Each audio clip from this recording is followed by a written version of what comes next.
Good morning. Ito nga pala.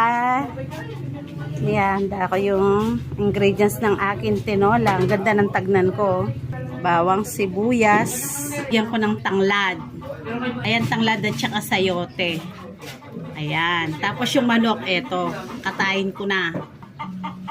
Ayan ang bell pepper ko. Kumuha na ako ng red kanina. Ayun na lang natira. Sinaw ko dun sa tortang giniling.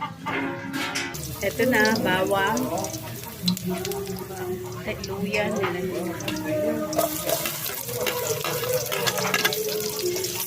ano ba yan? May kumakanta pa. Mekos natin ng konti. Ayan, pag nag-brown na yung luya at sibuyas, bawang, ilalagay ko na yung chicken. Ayan na nga, ilalagay ko na. Pero mag-video na